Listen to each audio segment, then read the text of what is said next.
ललिता दी जय जिनेन्द्र। जय जिनेन्द्र, सबको जय जिनेन्द्र। ललिता दीदी को प्रणाम, दीदी को ढोक, सबको जय जिनेन्द्र। सबको जय जिनेन्द्र।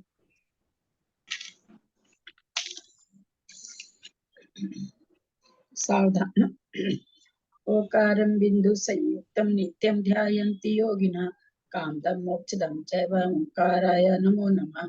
अविरल सद्घन होगा प्रक्षाली सकल भूतल कलंका मुनि विरूपासी तीर्था सरस्वती हरतुल दूरितम अज्ञान तिमिरांधानां ज्ञानांजन शलाकया चक्षुरुन्मीलितं येन तस्मै श्री गुरुवे नमः। श्री परम गुरुवे नमः। परम्पराचार्य गुरुभ्यो नमः। सकल कलुष विध्वंसकं श्रीशां परिवर्तकं धर्म संबंधकं भविष्य प्रतिबोध कारकं पुण्य प्रकाशम पापनाशमिदं शास्त्रम श्री पद्म पुराण नामधेयम् अस्य मूल ग्रंथ करतार श्री सर्वोत्तर ग्रंथ करतार श्री गंधर देवा प्रति गंधर देवा तेसां वचन सार्थ मासाद्य श्रीमत रवि सेनाचार्य न विरचितम धर्मशास्त्रम श्रोतार सावधानतया शृण्वन्तु। मंगलम भगवान वीरो मंगलम गौतमो गणि मंगलम मंगल मांगल्यम सर्व कल्याणकारकम जय सुशासनम सरस्वती नमस्तुभ्यं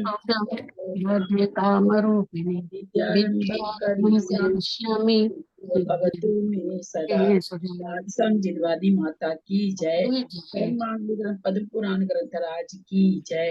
रवि सेन आचार्य की जय। पन्ना लाल जी साहित्यकार की जय।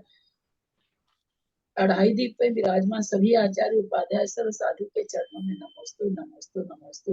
सभी आरिका माता जी के चरणों में बंदामी बंदामी। सभी क्षुल्लक छिंडिका एलक के चरणों में इच्छा में। सभी प्रतिमाधारी के चरणों में वंदना। रूप में विराजमान अन्ना जी के चरणों में वंदना। सभी पूज्य जनों का सादर चरण स्पर्श सभी से सादर जय जिनेन्द्र। हम लोग पद्म पुराण ग्रंथराज पढ़ रहे हैं जिसके रचयिता रवि सेनाचार्य हैं और जिसका हिंदी रूपांतर पन्नालाल जी साहित्यकार ने किया है। पर्व हमारा चल रहा है।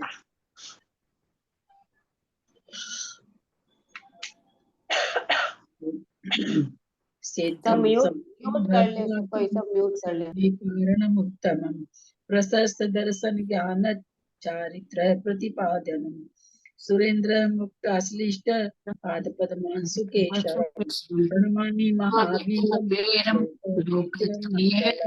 उषा जैन और आशा जी का आपका खुला हुआ है, प्लीज बंद करिए ना अपना।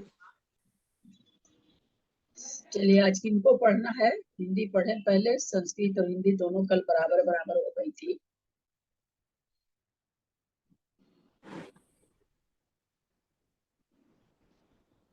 आज किनका है पढ़ने का? सुमन जैन लिखा हुआ है। संतोष मत तुम्हारा नाम आ गया। पढ़ लेती हूँ सुमन जैन। संस्कृत पढ़ती हूँ तो फिर अगर मेरे बाद वाले कोई पढ़े तो। मैं अभी हिंदी पढ़ सुमन रही जयंती का नंबर है। हाँ जी मैं पढ़ रही हूँ। हाँ मैं पढ़ रही हूँ दीदी। अच्छा ठीक। हे राजन, जिस प्रकार हमने अवसर्पणी काल में होने वाले तीर्थंकर चक्रवर्ती आदि का वर्णन किया है, उसी प्रकार के तीर्थंकर आदि उस सर्पणी काल में भी भरत तथा ऐरावत क्षेत्र में होंगे।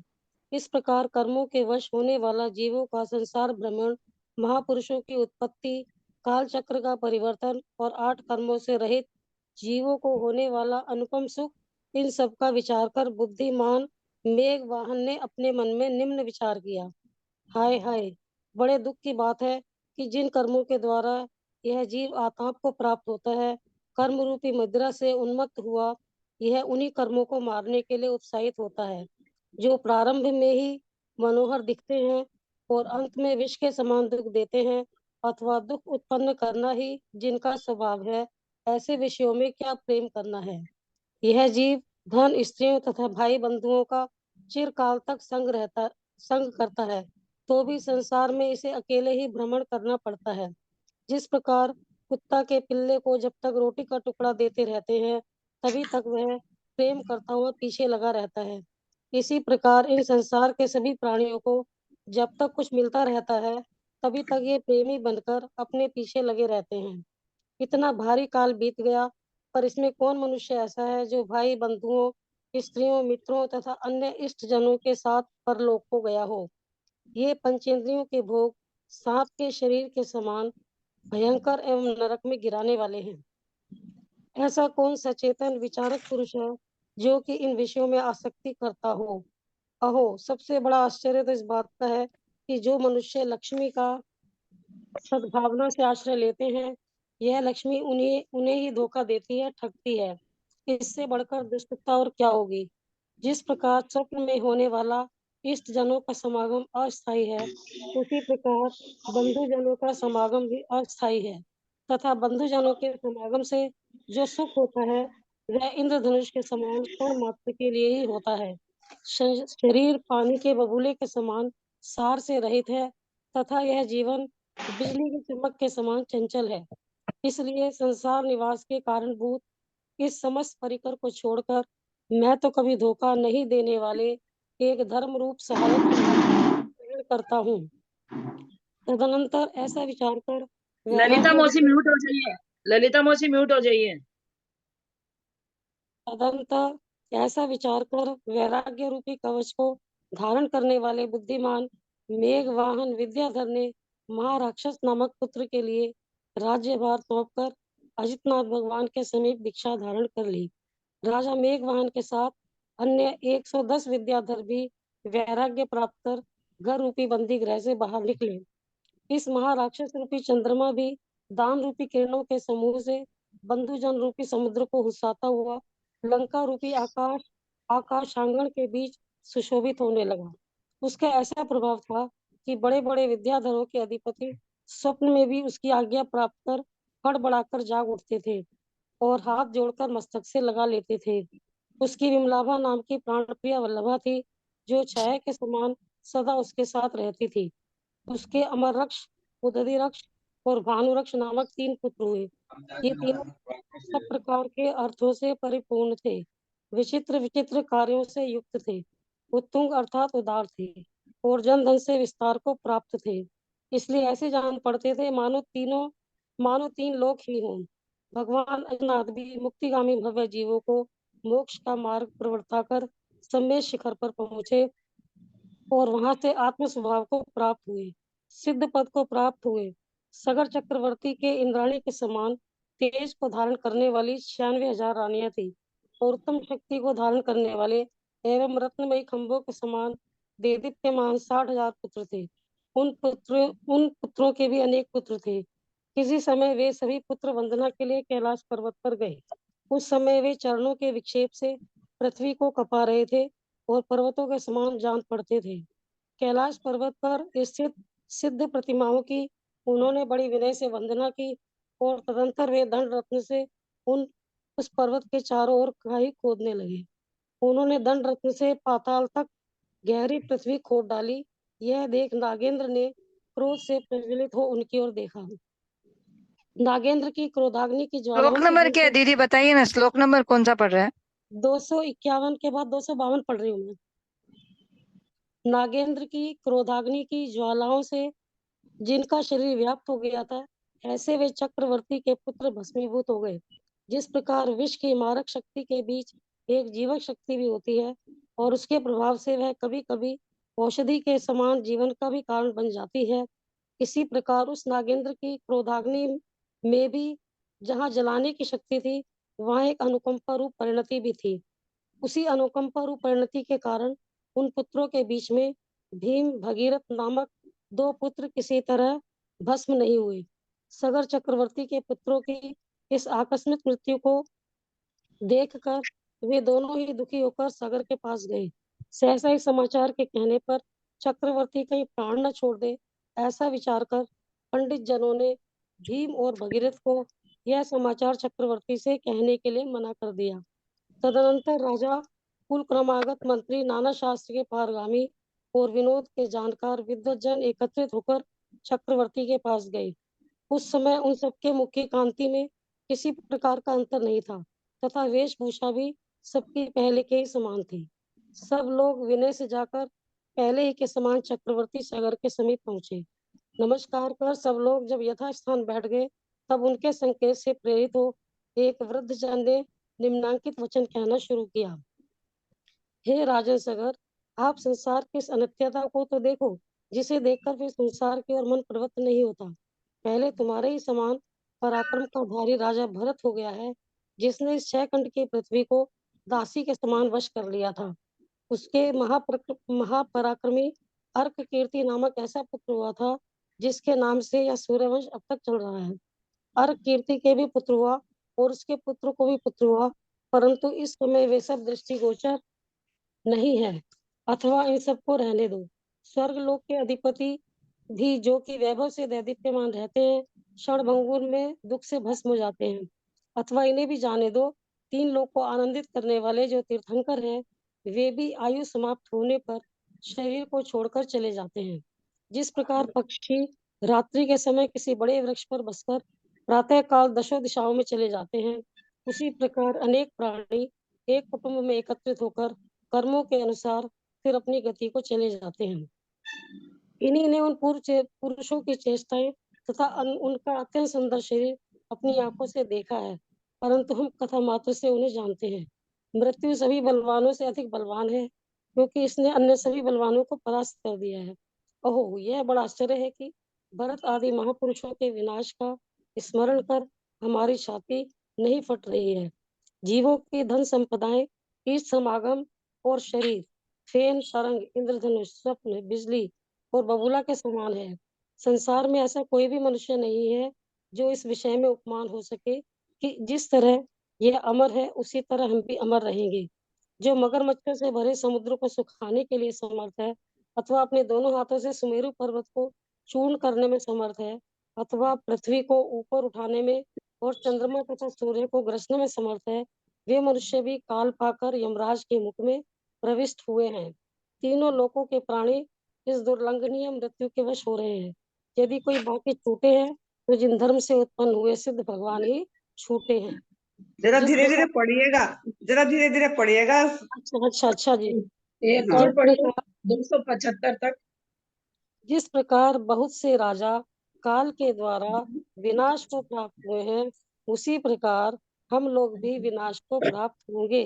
संसार का यह सामान्य नियम है। चलिए संस्कृत पढ़ें। कुसुम जी आई है, तो कुसुम जी पढ़ना चाहते हैं तो पढ़ें।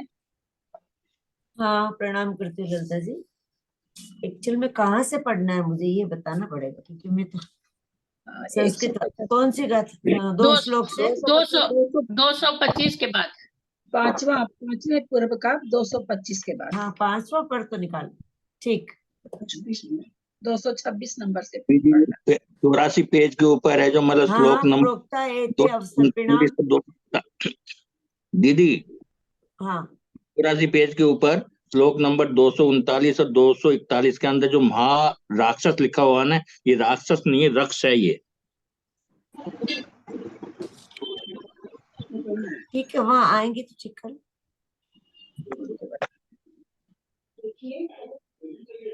प्रोक्ता एते अवसर्पिण्याम जिन प्रवर्तयस्तया तया तथैवोत्सर्पिणी काले भरते रावताख्ययो एवं कर्म वशं श्रुत्वा जीवानां भव संकटम महापुरुष भूतिं च कालस्य च विवर्तनम् अष्टकर्म विमुक्तानां सुखं चोपयोजितं जीमूतवाहन चेतसिदं विलक्षणः कष्ट येरेव जीवोऽयं कर्मभिः तप्यते तान्येवोत्सहते कर्तुं मोहितः कर्म मामया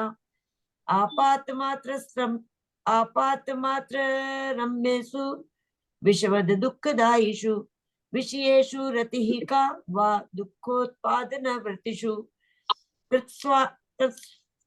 कृत्वापि हि चिरं संगम धनेकान्तासु बन्धुषु एकाकिनैव कर्तव्यं संसारे परिवर्तनम् तावदेव जनः सर्वः प्रियवेदना तु वर्तते दानेन गृह्यते यावत् सारमेय शिशुर्यथा इयता चापि कालेन को गतः स बन्धुभिः परलोकं कलत्रैर्वा सूर्यदी बरबान्धवे वेनवा नाग भोगोपमा भोगा भीमा नरक पातिनः तेषु कुर्वन् नरः संगम को वा यः स्यात् सचेतनः अहो परमिदं चित्तं सद्भावेन यद्राश्रितान् लक्ष्मी प्रतारयत्येव दुष्टत्वं किमतः परम् स्वप्ने समागमो यद्वत्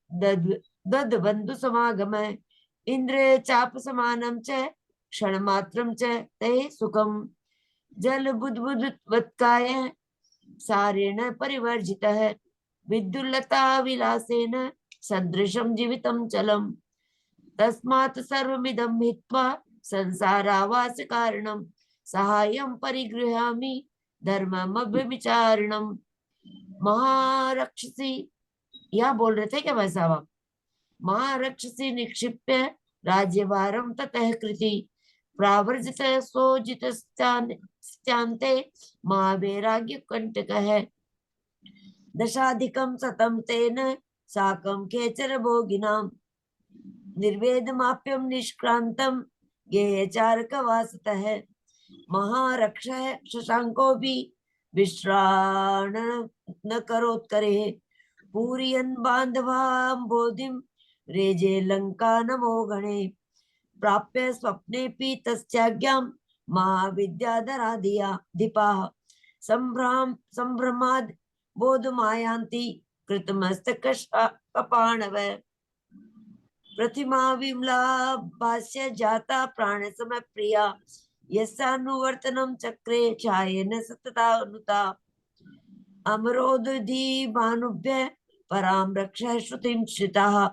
तस्य तस्यां समुत्पन्नाः पुत्राः सर्वार्थ सम्मिताः विचित्र कर्म संपूर्णास्तुंगा विस्तार वाजिनः प्रसिद्धास्तस्य ते पुत्रास्त्रयो लोका इवाभवम् प्रवज्याजितनाथो भी भव्यानां मुक्तिगामिनां पंथानं प्राप्य सम्मेदे निजां प्रकृतिमात्मनः सगरस्य च पत्नीनां सहस्राणां षडुत्तरा नवतिः शक्रपत्नीनां भवन तुल्य तेजसाम सपुत्राणां च पुत्राणां बिभ्रतां शक्तिमुत्तनां मां जाताः षष्टि सहस्राणां रत्नस्तंभ समत्विषाम् ते कदाचित् तो याता कैलासं वदनार्थिनः कंपयन्त पदन्यासेर वसुधां पर्वता इव विधाय सिद्ध बिम्बानां वन्दना प्रशयान्विताः गिरेस्ते दण्डरत्नेन परिक्षेपं प्रचक्रिये आरसातलमूलां तां दृष्ट्वा खातां वसुन्धरां तेषामालोचनं चक्रे नागेन्द्रः क्रोधदीपितः क्रोधवन्यस्ततस्तस्य ज्वालाभिर्लीड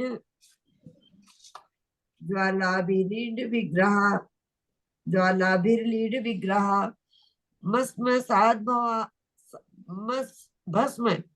भस्म साद्भावमायात सुतासे चक्रवर्तिनः तेषां मध्येन दग्धो दौ कथमप्यनुकम्पया जीवितात्मकता शक्त्या विशतो जातया यथा सागरीणामिमं मृत्युं दृष्ट्वा युगपदागतं दुःखितो सगरस्यान्तं यातो भीम भगीरथो अकस्मात् कथिते मायं प्राणस्याक्षित क्षणादिति पंडितैरिति संचिन्त्य निषिद्धो तौ निवेदने ततः संभूय राजानो मंत्रिणश्च कुलागतः नाना शास्त्र विबुधाश्च विनोदज्ञा मनीषिण अभिभिन्न मुख छाया पूर्ववेश समन्विताः विनयेन यथा पूर्वं सगरं समुपागताः नमस्कृत्योपविष्टेस्तैर्यस्थानं प्रचोदितः संज्ञया प्रवया कश्चिदिदं वचनमब्रवीत् राजन सगर पश्य त्वं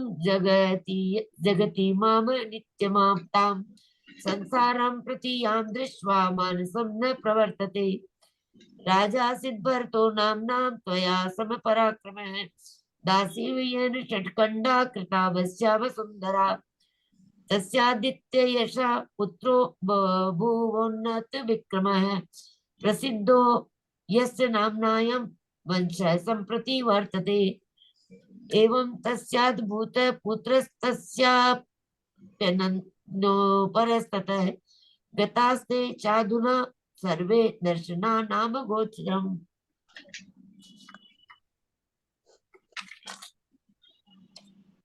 आसतां तावदेते वा नाकलोकेश्वरा अपि ज्वलिता विभारिवैर्याता क्षणात् दुःखेन भस्मतात् येऽपि तीर्थङ्कराणां त्रैलोक्यशाभिनन्दकाः शरीरं तेऽपि सन्तयज्य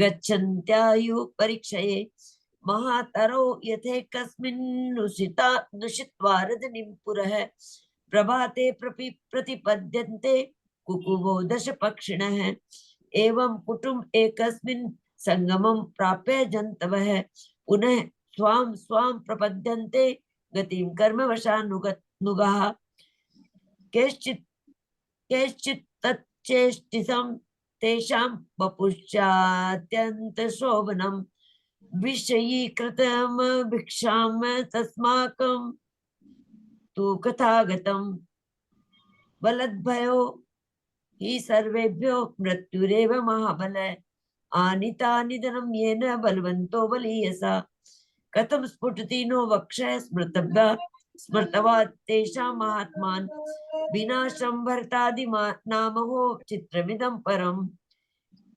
फैनोर्मिन्द्रधनु स्वप्न विद्युत बुद्बुद सन्निभा संपदः प्रिय संपर्का विग्रहाश्च शरीरिणाम् नास्ति कश्चिन्नरो लोके यो व्रजेदुपमानमताम् यथा यममरस्तद्वद्वयं मृत्युञ्जिता इति येऽपि शोषयितुं शक्ता समुद्रं ग्रामसङ्कुलं कुर्युर्वा करयुग्मेण चूर्णमेरुमहीधरम् उद्धृतं धरणिं शक्ता ग्रेसितुं चन्द्रभास्करो प्रविष्टास्तेऽपि कालेन कृतान्त वदनं नरः मृत्युर्दुर्लङ्घी स्यात्स त्रैलोके वशतां गते केवलं विचित्ताः सिद्धा जिनधर्म समुद्भवाः यथा ते बहवो याताः कालेन निधनं नृपा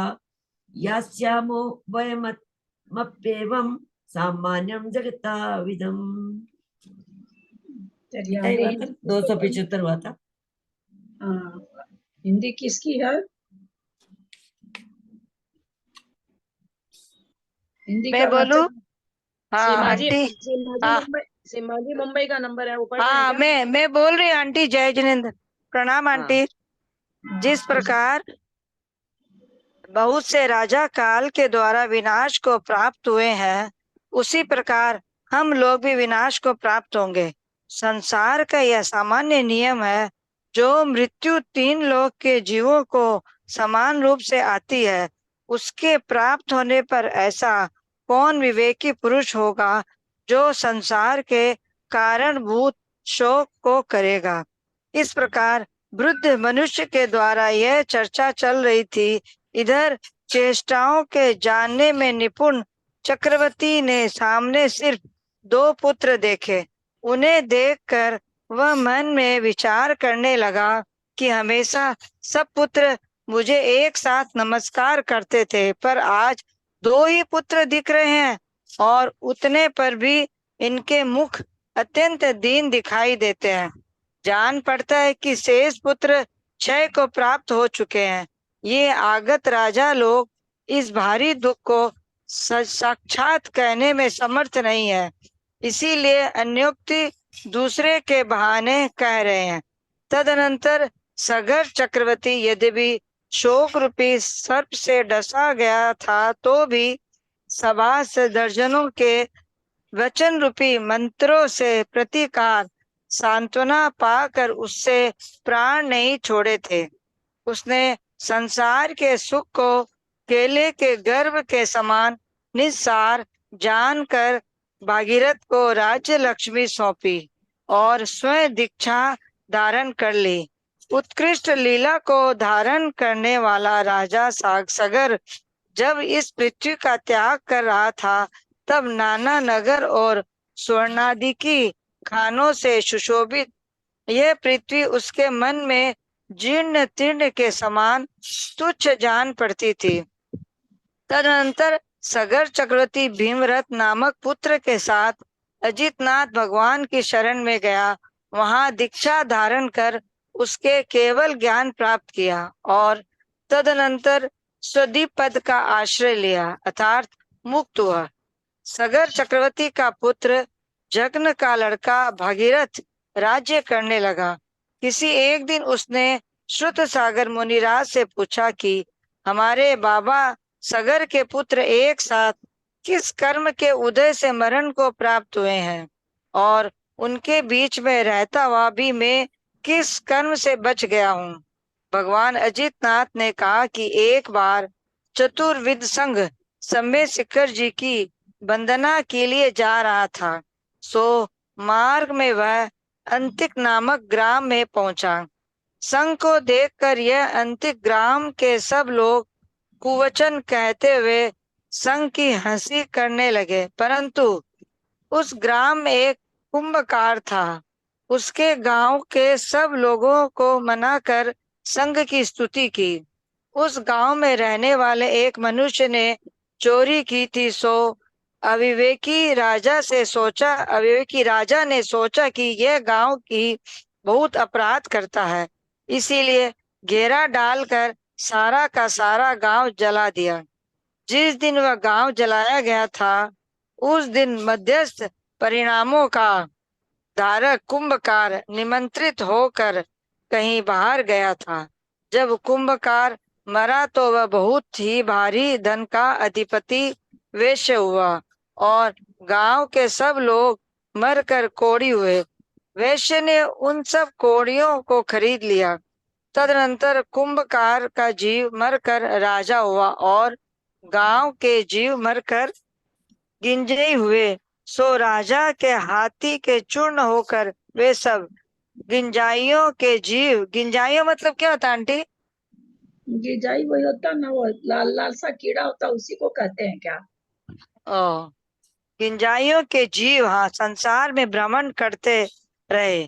कुंभकार के जीव राजा ने मुनि होकर देव पद प्राप्त किया और वहां से च्युत होकर तू भगीरथ हुआ तथा गांव के सब लोग मरकर सगर चक्रवर्ती के पुत्र हुए।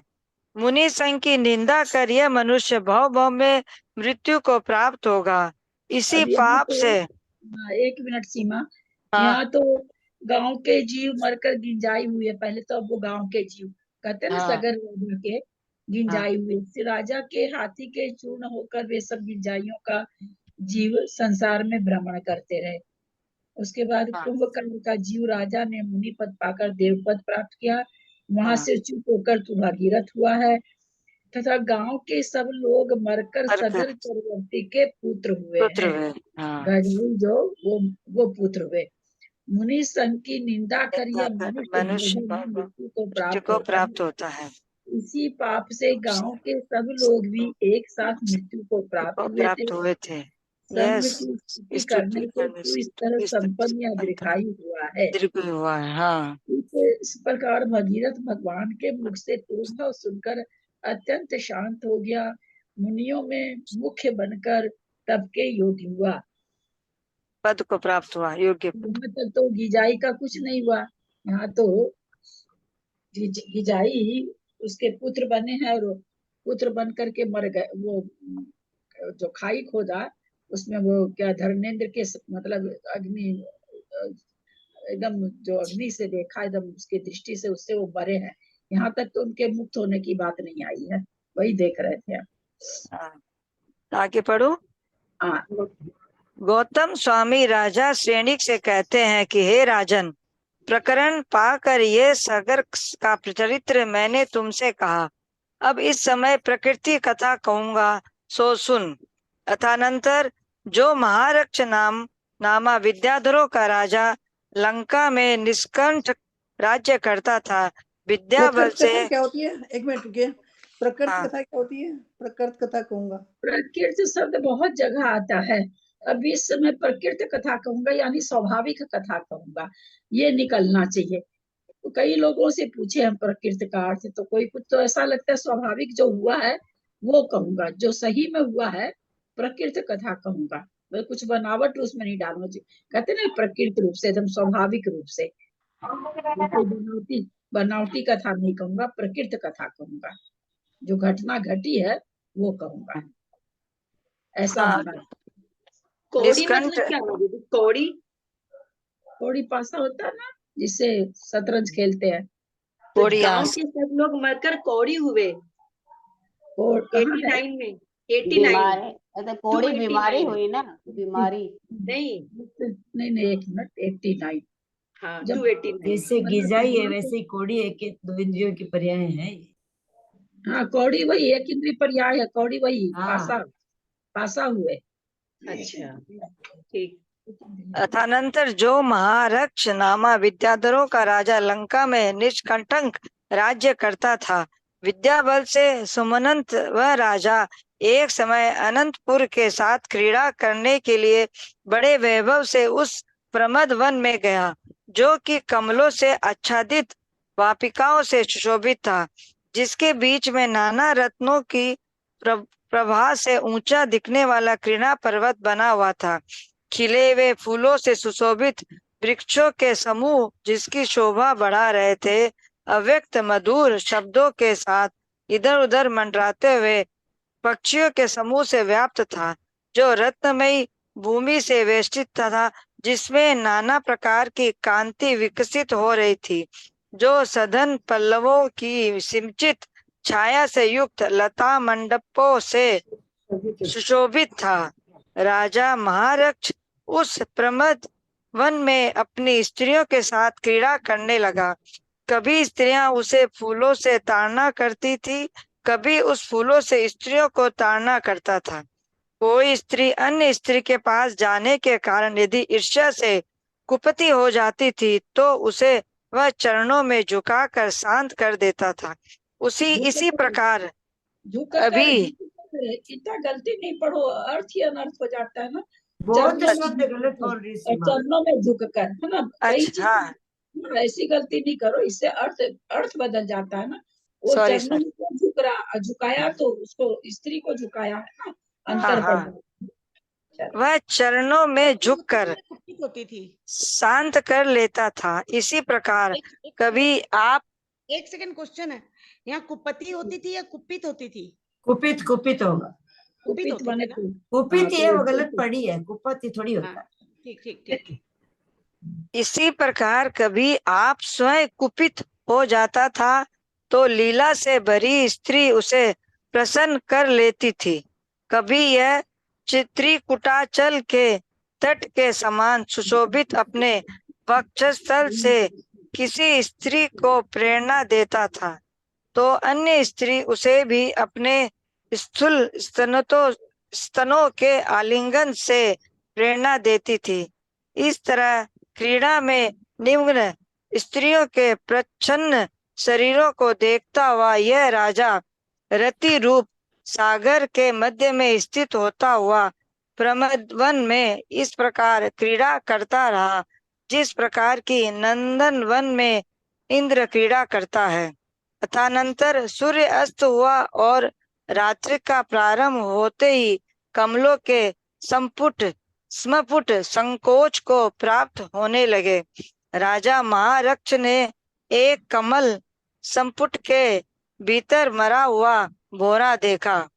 उसी समय मोहनीय कर्म का उदय शिथिल होने से उसके हृदय में संसार भ्रमण को नष्ट करने वाली निम्नांकित चिंता उत्पन्न हुई।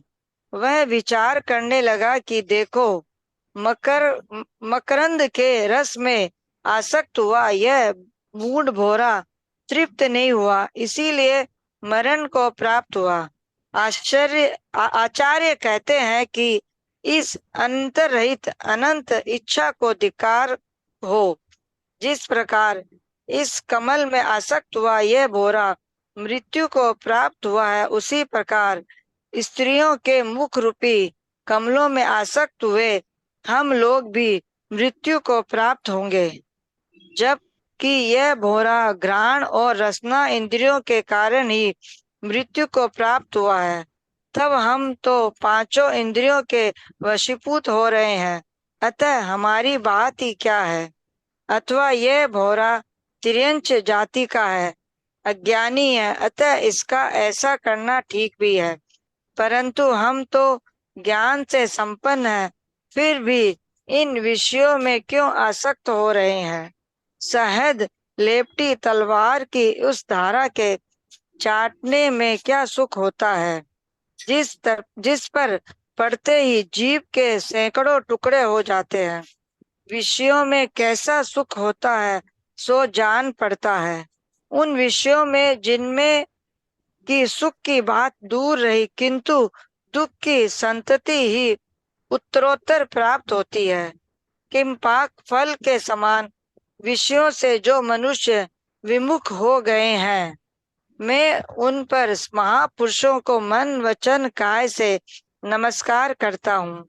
हाय हाय, बड़े खेद की बात है कि मैं बहुत समय तक इन दुष्ट विषयों से वंचित होता रहा, धोखा खाता रहा। इन विषयों की आसक्ति अत्यंत विषम है तथा विष के समान मारने वाली है। अतःनंतर उसी समय उस वन में श्रुत सागर इस सार्थक नाम को धारण करने वाले एक महामुनिराज वहां आए।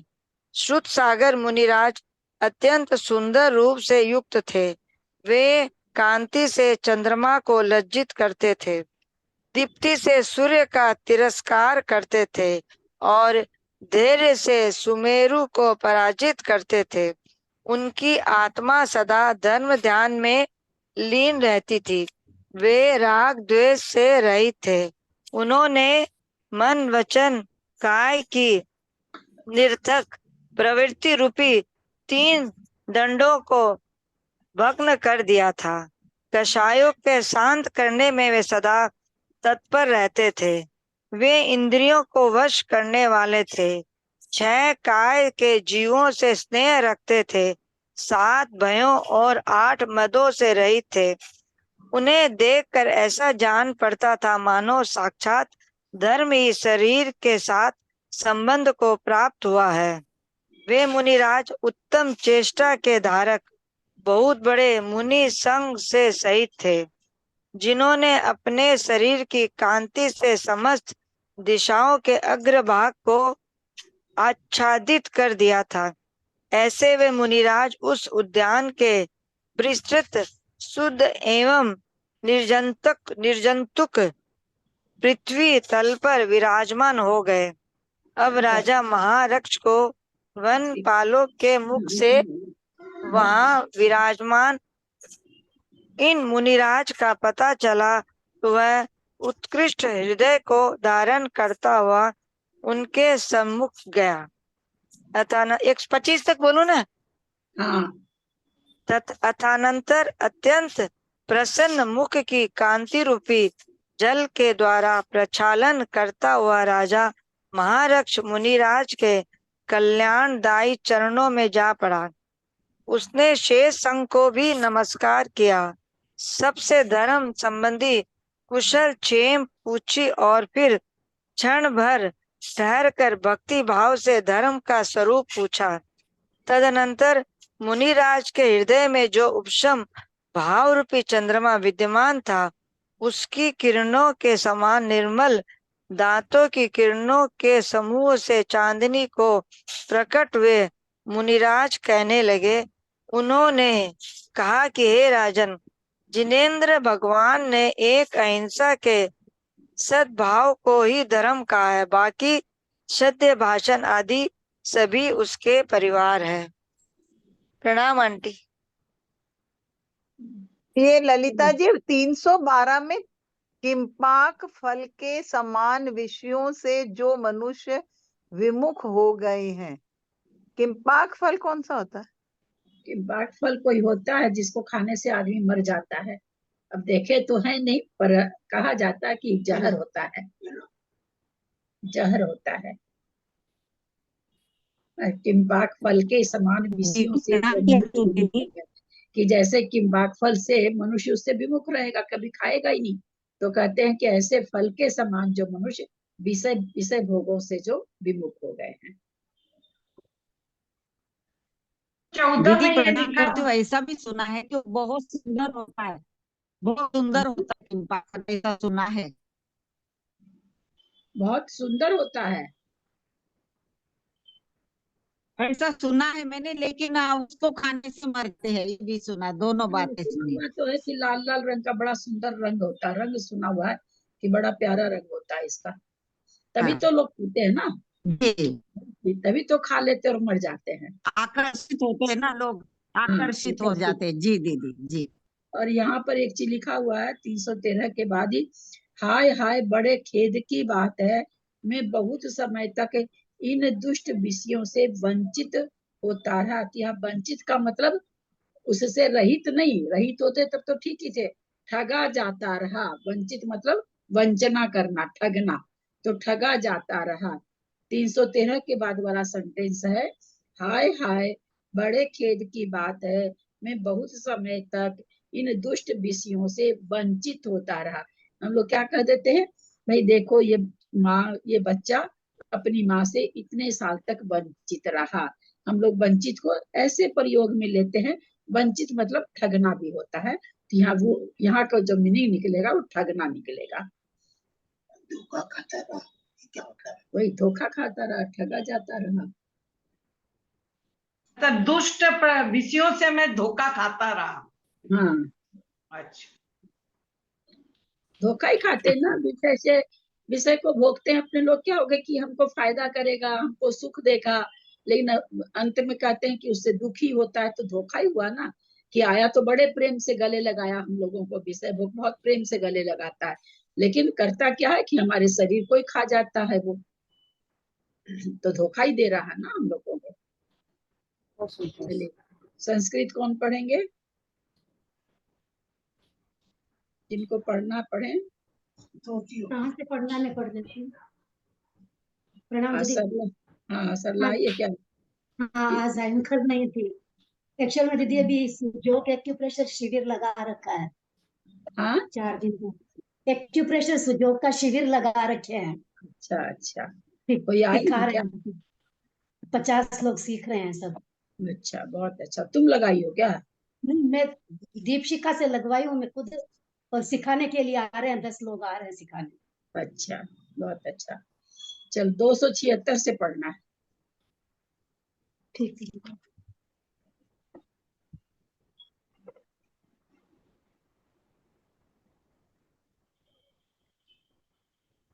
तत्र त्रिलोक सामान्य वस्तुन्यस्मिन् समागते शोकं कुर्वन्नि बुद्धात्मा कोवरो भव कारणम्। कषायामिति जातायां विक्षापत्यद्वयं पुनः मानसं चक्र। एक बार राग बताइए दीदी, भूल गए। हाँ हाँ, एक मिनट। एक बार राग कथायां जातायां विक्षापत्यद्वयं पुनः मानसे चक्रवर्तीदं चकारिंगित कोविदः। सर्वदा युगपत् सर्वे मां नमन्ति स्म देहजा। अद्यद्वो दीनवदनौ नूनं शेषागताक्षयम्। एते चान्यापदेशेन म्यूट करें, एकदम आचार्यों की वाणी पढ़ी जा रही, म्यूट करें प्लीज। नृपः कथयितुं साक्षात् दुदारं दुःखमक्षमः। ततः शोको रगेणासौ दष्टोऽपि न समत्यजम्। प्राणां संभव चोमन्त्रे प्रतिपद्म प्रतिक्रियां कदली गर्भनिसार भवेत्य भवजं सुखं। भगीरथे श्रियं न्यस्य दीक्षां स समभिश्रियत्। शमशीन्द्रियम शमशीन्द्रियम। चलिए, बारीक अक्षर है ना, इसलिए पढ़ने में सबको दिक्कत हो रही है। नहीं, थोड़ा लाइट कम लग रहा था। बहुत बारीक अक्षर है भाई, बहुत बारीक अक्षर है। अभी कुसुम तथा जी को शोकोरगेणासौ दष्टोऽपि न समात्यजन् प्राणान् संभवचो मन्त्रे प्रतिपद्म प्रतिक्रियां कदली गर्भनिसा मवेत्य भवजं सुखं भगीरथे श्रियं नस्य दीक्षां स समश्रियस् त्वजतोस्य धरित्रियं नगराकरमण्डित मनस्युदात्तलीलस्य जरत्रिण समाभवत् साध्रम्भिरथेनासौ प्रतिपद्याजितं विभुं केवल ज्ञानमुत्पद्य सिद्धानां पदमाश्रयत् तनयः सागरेर्जन्नो कुर्वन् राज्यं भगीरथः श्रुतसागर योगीन्द्रं पृष्टवानेव मन्यद पितामहस्य मेनाथ तनया युगपत् कुतः कर्मणो मरणं प्राप्तः मध्ये तेषामहं तु न अवोचद भगवान् संघो वन्दनिर्धाम चतुर्विध स्तम्भेदं प्रतिस्थोप वापदन्ति कग्राम दर्शनम् दृष्टातमन्ति कग्रामो दुर्वचः सकलो हसत् कुम्भकारस्तु तन्ने तश्चेकौ निषिध्य कृतवान् स्तुतितं तद्ग्रामवासिने कैन कृते चौर्ये स भूभृता परिवेष्याखिलो दग्धो ग्रामो भूर्पराधक भस्मसाद भावमापन्नो यस्मिन् ग्रामोन्न वासरे कुम्भकारो गतः क्वापि मध्य चैता निमन्त्रित कुम्भकारो मन्त्रन् भृत्वा वाणिज्यः सुमहाधन वराटक समूहस्तु ग्रामः प्राप्तश्च तेन सह कुम्भकारो भवत्राजा ग्रामोऽसौ मातृवाहका हस्तिनाचूर्णिस्तस्य ते चिरं भवमभ्रमन् हस्तिनाचूरिनाथ चूर्णितास्य ते चिरं भवमभ्रमन् राजा च श्रमणो भूत्वा देवो भूयच्युतो भवान् भगीरथः समुत्पन्नो ग्रामस्तु सदराङ्गजा संघस्य निन्दन कृत्वा मृत्युमेति भवे तेनासौ युगपद ग्रामो जातस्तुत्या त्वमीदृश श्रुत्वा पूर्वभवानेव मुपशान्तो भगीरथः बभूव मुनि मुख्यश्च तपो योग्यं पदं यथो वृत्तान्तगतमेतत्ते चरितं सगराश्रितं कथितं प्रस्तुतं वक्ष्ये शृणु श्रेणिक सम्प्रातं योऽसौ तत्र महारक्षो नाम विद्याधराधिपः लङ्कायां कुरुते राज्य कंटकैः परिवर्जितं स्वन्यदा कमलच्छन्नद दीर्घिका कृतमण्डनं नानारत्न प्रभोतुंग कीड़ा पर्वतकारितम् आमोदि कुसुमोद्वासी तरुखंड विराजितम् कलपूजित विभ्रांत शकुंत गण संकुलम् रत्न भूमि परिक्षिप्तम् विकासी विविध द्युतिम् घन पल्लव सच्छायलता मंडप मंडितम्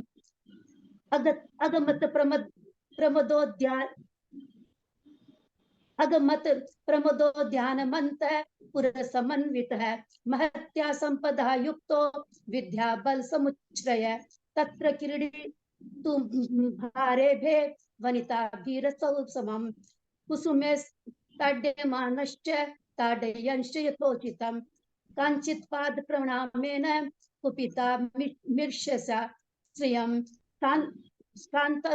शान्तव यन्यथा तेन शान्तव्यमानः सुलीलया पुरसा प्रयन काष्ठीकुट तटशोभिना पीवरस्तनभ्येन प्रेयर्माणस्तधान्यथा पश्यन् मच्छद्वग्रातानि क्रीडात्याकुलयोषितां रतिसागर मध्यस्थो नंदने मराजवत् अथ वक्त्रे त्रिया माया परम संकोच मीयुषि राजीव संपुटे पश्यन् द्विरेफं सखि निपीडितं दृष्ट्वा चास्यतमुत्पन्ना चिन्तेयं भवनाशिनी कर्मणो मोहनीयस्य याते शिथिलताम गुणे मकरंदरसासक्तो मूढ़स्तृप्ति मनागतः मूर्ति मधुकर प्राप्तो धिगिच्छा मंतवर्जितां यथा यमत्र संसक्तः प्राप्तो मृत्यु मधुव्रतः प्राप्त्यामो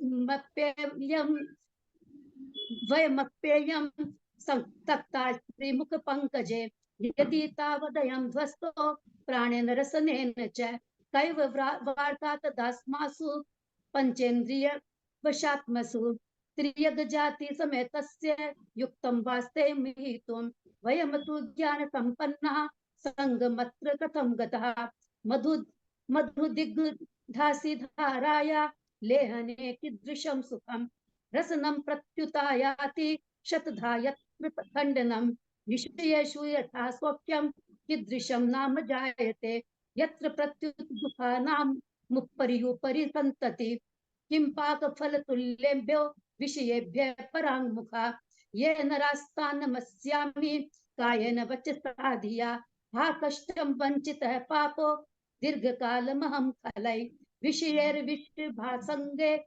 संज्ञैर्विषवन्मारणात्मकैः अथात्र समये प्राप्तस्तदुद्यानं महामुनि अर्थानुगतया युक्त श्रुतसागर संगया पूर्णः परम रूपेण द्वेपयन् कान्तितो विधुं तिरस्कुर्वन् रविं दिव्या जयं स्मेरणं मंदरं धर्म ध्यान प्रसक्तात्मा राग द्वेष विवर्जितः मग्नस्त्री दंड संपर्कः कषायाणां शमेन्द्रतः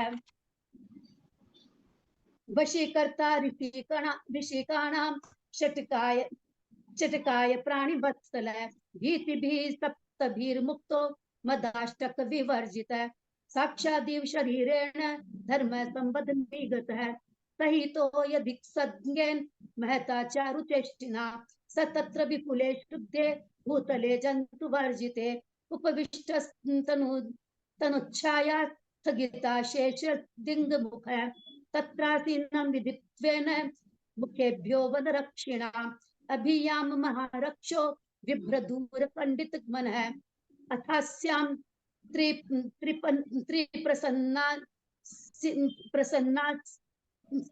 प्रसन्ना स्याकान्तितो यन पादयो कुर्वन् प्रक्षालनं राजा प्रपात शिवदायिनो प्रणम्य शेष संघं च पृष्ट्वा क्षेमं च धर्मगम् इष्टवस्थाय क्षणं धर्मं पर्यपृच्छन् भक्तितः अथोपर्षमचन्द्रस्य चित्तस्थेव निर्मले दन्ताशु पटले कुर्वन् ज्योत्सनां मुनिभाषत अहिंसा नृपसद्भावो धर्मस्योक्तो जिनेश्वरे परिवारोस्तु शेषस्य सत्य भाषादिरिष्यते। आगे पढ़ना क्या? नहीं 325 तक हुआ था। हिंदी 6 मिनट बाकी है, हिंदी लेके क्या करेंगे। आप लोग है ना, क्योंकि इसमें हमको लगता है 400 के आसपास है, तो जब हो जाएगा तो आप लोग को 3-4 आदमी को 100 श्लोक का आप लोगों को संक्षेप करके सारी कथा बतानी है 1 दिन या 2 दिन में, उसके बाद परीक्षा होगी, है ना। तो इसलिए सब अपने को अभी से मन बना ले कि किनको किनको बताना है। 4 आदमी तो कम से कम 100 श्लोक, 4 से बेसी भी बता सकते, कम कर दीजिए, बेसी बता दीजिए। हाँ अष्टामी में भी चलेगा क्या पद्म पुराण? हाँ पद्म पुराण चलेगा, इसमें तो कोई हर्जा नहीं है।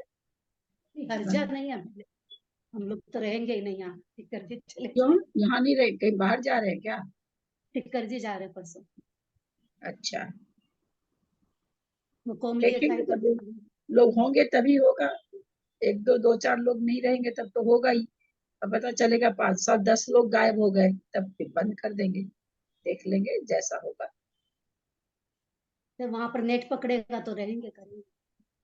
हाँ ठीक बात है, वो तो ठीक बात है। बाहर तो थोड़ा सा, ये तो शाम को समय तो मिल ही जाता है, लेकिन नेट पकड़ने की भी बात हो जाती है। दीदी प्रणाम करती हूँ। दीदी समय सागर जी पिंडरई पहुंच गए हैं, पिंडरई। पिंडरई, अच्छा। पिंडरई की हमारे यहाँ चौरंगी जी मंदिर में बहुत सुंदर स्वागत हुआ। कौशल जी और वो भी, उनकी मिसेज का नाम नहीं याद आ रहा है, वो पिंडरई की हैं, वो खूब बढ़िया से कर रही। व्रतियों की नगरी, व्रतियों की नगरी है, व्रती हाँ, लोग है वहां पर। व्रतियों की नगरी है पिंडरई एकदम। सागर जी जी महाराज जी की जन्म भूमि है पिंडरई। जी हाँ, जी बिल्कुल व्रतियों की प्रज्ञा नगरी। सागर जी महाराज की जन्म भूमि है। पिंडरई क्या? हाँ पिंडरई में। कौन सी जगह बिंडरई पिंडरई है? कुसुम भाई बिंडरई। कौन से विद्यासागर जी पिंडरई महाराज? पिंडरई पिंडरई, पिंडरई, पिंड खजूर होती है सदलगा, ना, सदलगा है ना विद्यासागर जी महाराज की, तो पिंडरई। सदलगा है ना विद्यासागर जी महाराज की, तो सदलगा है ना जन्मभूमि। सद लगा, प्रज्ञा सद लगा, प्रज्ञा सागर की बोल रहे हैं, प्रज्ञा सागर। सदलगा नहीं है, सदलगा नहीं है, सद सद लगा है, सद लगा। हाँ सद सदलगा। लगाई तो सद लगाई तो बोल रहे हैं सदलगा। सदलगा नहीं, बात सदलगा, सद लगा है, सद लगा, सद लगा, सद लगा है। सद लगा। बहुत तो सुंदर उच्चारण का किया। फर्क है, शब्द बराबर है, उच्चारण का फर्क है। शब्द बराबर है, उच्चारण बोलने में सदलगा और सद लगा ऐसे अलग अलग ऐसे बोल बात है। बहुत सुंदर मंदिर है आचार्य जी के सद घर। लगा है, सद लगा, सद लगा। हाँ हाँ हाँ हाँ वही बोल रहे हैं। दीदी दीदी जिनवानी स्तुति बोलूं? हाँ, पूरा बोलिए। मंदिर में ना, वहाँ सदलगा में नीचे में पूरा आचार्य श्री ना विद्यासागर जी का पूरा चित्र लिखा हुआ है, पूरा बना हुआ है। वहाँ उनकी बचपन की साइकिल है, बचपन का उनका पाटा, हाँ झूला, हाँ हाँ जो हांडा मटका, सारा चौका का सामान, सारी फोटो नीचे सब तो घर है और ऊपर सरला जी, ऊपर मंदिर है। सरला जी अपने साथ में गए थे दर्शन करने। ऊपर मंदिर है विद्यासागर जी में, घर पे ऊपर मंदिर है वहां बिरसाने का। हाँ, पूरा सुंदर फोटो मंदिर हुआ है, है, सब कुछ है। मनोहारी प्रतिमा है एकदम। जिनवाणी स्तुति करूं या कोई कर रहे हैं? मिथ्यात्म नाश वे को ज्ञान के प्रकाश वे को आपा पर भास वे को भानु से बखानी है। क्षयोधर्व जान वे को बसु विधि भान वे को स्वपर पिछान वे को परम परमानी है। अनुभव बताए को जीव के जताए को काहू न सताए को भवे उरे आनी है। जहाँ तहाँ तारवे को पार के उतारवे को सुख विस्तारवे को ऐसी जिनवानी है। जिनवानी स्तुति करे अल्प बुद्धि परमान, पन्ना लाल विनती करे दे माता मोहि ज्ञान। हे जिनवानी भारती तो हूँ जपू दिन रे, जो तेरा शरणा गए सुख पावे कोई कुछ नहीं पता था आज तक। वाणी के ज्ञान ते सोचे लोकालो, सो वाणी मस्तक चढ़े अब ये दो सदा भाई है, देते सुरेश हो महात्मा दीदी को। ढोक, सदा देते हो ढोक। जवलत बादशाह जिनवानी माता की हाँ पूरे जय। गए। कहाँ से गए? ललिता भी गई क्या? अच्छा, मालूम ही नहीं पड़ा मेरे को मिली थी एक बार, बहुत दिन हो गए। विजय जी आपका ओपन है, म्यूट कर लीजिए। कैसे ना कथानक पढ़ के नहीं लगता क्या? भौरा को फंसा हुआ देख लिया कमल में तो वैराग्य हो गया, बोलिए। और यहाँ हाथ से पैर से चिप जाते हैं तो भी कुछ नहीं होता है। हाँ रोंगटे भी खड़े नहीं होते हैं कि अरे चलो। चतुर्थ एक काल में तो सामान्य सी ऐसे बात दीक्षा कहते ले हैं। लेते थे, 1 मिनट में दीक्षा ले लेते थे कैसे कहते भी। हैं कि सामान्य सी एक बात है, जल्दी से उतना अंदर से कम से कम जीव की हिंसा हो हमें पता चल जाए तो कम से कम अंदर से हिलना तो चाहिए ही ना। हाँ ठीक है, प्रायश्चित का ही भाव नहीं होता है। कुछ भी नहीं होता है। पर इतने ढीठ टाइप के हो गए हैं ना कि कुछ भी फर्क नहीं पड़ता है, कुछ भी फर्क नहीं पड़ता है। तो ये पूरा कथानक वैराग्य के भाव ही नहीं होते हैं। छोटी छोटी बातों से कैसे वैराग्य हो रहा है, देखिए। दीदी आज का जमाना तो आज का जमाना तो भाई भाई को देख के नहीं पिघलता है, तो फिर भोरा और वो क्या है।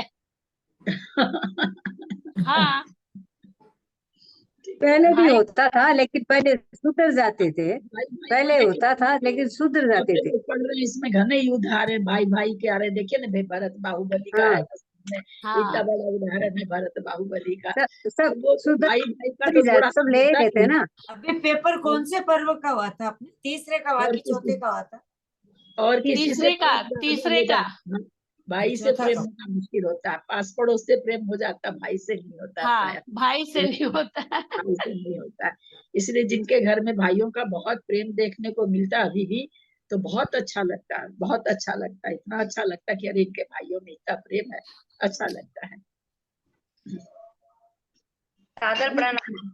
सादर प्रणाम ललिता भाभी जी, सब बड़ों को प्रणाम, सबको जय बड़ों को प्रणाम, सभी को भाभी जय को प्रणाम। प्रणाम, जिनेंद्र। सबको जय भारती को जिनेंद्र, प्रणाम, जिनेंद्र सबको जय सबको जय जिनेंद्र। जिनेंद्र। ललिता दीदी को सादर प्रणाम, सबको जय प्रणाम जिनेंद्र। करती हूँ ललिता जय जी, जिनेंद्र। सभी बड़ों को अंजना जी को वंदना, जय जिनेंद्र। सभी ललिता बड़ों दीदी को जय सादर से जिनेंद्र को प्रणाम, सभी को सभी बड़ों को जय प्रणाम, सभी जिनेंद्र, को जय जिनेंद्र। कोई श्लोक का ललिता को संक्षेप जय सुनानी है। जिनेंद्र। उसमें एक कुसुम जी है, कुसुम छाबड़ा सुनाएंगी नियम से, क्योंकि क्या इनका चीज? प्रसंग बहुत अच्छा है। क्या 100 श्लोक का सारांश बताना है। अच्छा। और एक वो रहेगी, वो तो सरला तो कहती हम रहेंगे ही नहीं, एक सरिता पांड्या सुनाएगी। और विजया जी आप सुनाओगे? आपके भी बहुत अच्छा है सारा चीज। विजया जी नंबर बता दीजिए, कहाँ से कहाँ तक का किसको बोलना है? 1 से 100 तक आप बोल दीजिए, 100 से 200 तक कुसुम जी बोल देंगी। हाँ, 5वें पर्व का ना? हाँ हाँ, 5वें का, चौथा का तो हो चुका था।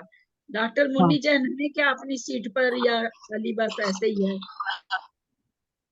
आप बोलेंगे संतोष जी? बोलना ना, हाँ परसों से ना। हाँ मैं हूँ दीदी, अपनी सीट पे हूँ मैं। 100 श्लोक से ज्यादा कहाँ हो रहा है, अभी तो 2 दिन लग जाएगा। अरे कितना प्रभु, और सभी म्यूट हो जाए ना, आवाज नहीं आ रही है। परसों मेरे से को लगभग कितने का परसों से हो जाएगा, कल हो जाना चाहिए, कल हो जाना दीदी? चाहिए। मेरे को कितने का करना है? आप 300 से 400 का करिए। ठीक है। नहीं सॉरी, 100 का वो 200 से ऊपर का करें। 100 से, सॉरी वो गलती बोल गई सरिता जी। 1 से 100 तक आपका, 100 से 200 कुसुम जी करेंगी, 200 से 300 मुन्नी जी करेंगी। और कौन करना चाहते हैं? एंड्रेज करें या बताएं? एक ललिता जी मेरे पास, ललिता भाभी मेरे पास जो पद्म पुराण है उसमें संस्कृत नहीं है। तो संस्कृत की बात अब नहीं कर रहे हैं हम, कथानक जो आया है वो कथानक संक्षेप में बताना है। अच्छा, हिंदी में बताना है क्या? संक्षेप में बताना है, ताकि रिपीट हो जाए ना, तो थोड़ा सा ठीक रहेगा, सबको याद हो जाता है। तो 1 से लेके 100 तक। संतोष जी आप म्यूट होइए ना, आपका आवाज बहुत डिस्टर्ब आ रहा है। इसमें क्या है कि कहीं 95 में कथानक खत्म होता है तो 95 तक पकड़ के चलना, ऐसा नहीं। अच्छा, कोई चीज ऐसी है ना भी, जैसे कहीं 97 पे खत्म हो रही है, 100 तक नहीं जा रही है, वहां दूसरा कथानक दूसरी चीज चालू हो जाती है, तो उसको उसी नहीं हिसाब तो से उससे करना। कोई फर्क नहीं पड़ता कुसुम जी, आप वहीं तक कहिए। कोई हाँ। 4 लाइन के लिए नया कथानक, एक अंदाज दे दिए कि यहाँ हाँ, तक अंदाज ठीक है। हाँ, अब एक कथानक 110 तक अगर जा रहा है तो जो पहले करेगा 110 तक करेगा। हाँ, वही। हाँ। कब से हो रहा है गोमर साहब कर्मकांड जी का स्वाध्याय चालू? कर्मकांड जी का स्वाध्याय कब से है? हाँ, गोमर साहब जी का कर्मकांड जी का कब से चालू है? अब तो इसके बाद ही होगा कुसुम जी, अष्टानिका के बाद होगा ना? अष्टानिका के बाद ही होगा। अब तो 2 दिन में हमको लगता है जीविका नहीं खत्म होगा। बहुत लास्ट में ना सारी मार्गना का कंक्लूजन बहुत अच्छा दे दिए, तो उतना ही प्रश्न वगैरह पूछ लेते तो उतना ही सबसे बोले सारा ग्रंथ का निचोड़ लास्ट में आ गया। बहुत ही अच्छा दे रखा है इसमें, मतलब सब में है क्या मुझे पता नहीं, ये रत्नचंद मुखर्जी वाले में तो है। 100 का और कौन करता है? सरला परसों हो क्या? परसों सुबह तो परसों है क्या? सुबह रहेंगे, शाम को नहीं रहेंगे। अच्छा, ना तो शाम को चाहिए ना। अभी 100 नहीं, शाम श्लोक को हो गए। नहीं। कौन कौन का तृष्णा जी आप करेंगे? 300 से 400। हाँ मैं कर लूंगी, 300 ठीक 400 मैं कर लूंगी, ठीक है। हाँ, मतलब 300 का मतलब परफेक्ट 300 नहीं, हाँ जैसे हाँ अभी मैं समझ गई समझ गई भाई कोई कथानक 310 में खत्म हो रहा है, तो उसके बाद 311 से है ना, जो कथानक को बीच में थोड़ा अपने को पढ़ के तो सुनाना नहीं, उसका कथानक सुनाना है जवानी। तो इस तरह से आप लोग को चारों को कल शायद खत्म हो जाएगा, थोड़ा सा बचेगा तो परसों भले, तो परसों से कथानक जय दिन में हो, 2 दिन में, 3 दिन में, 1 दिन में, बढ़िया से सबको कथानक बढ़िया से बताना है ना, संक्षेप, ज्यादा संक्षेप नहीं करना है, ऐसे समझ लें कि पूरा दोहराना है, इस तरह से दिमाग में रखेंगे, ठीक है। चलिए, सबसे अंजना जी से वंदना, बड़ों का सादर चरण स्पर्श, सबसे सादर जय जय। दीदी को प्रणाम, सभी को प्रणाम, सभी को बाकी जय सभी को जिनेंद्र, जय जैन, अंजना त्यागी दीदी को सबको वंदना। प्रणाम। सभी को को प्रणाम, सादर जय सबको सादर जय जिनेंद्र, वंदना, सबको सादर जय जिनेंद्र। व्रतियों को वंदना, ललिता जी को सादर प्रणाम, सभी बड़ों को सादर प्रणाम, सभी से सादर जय जिनेंद्र। एंड कर रहे हैं।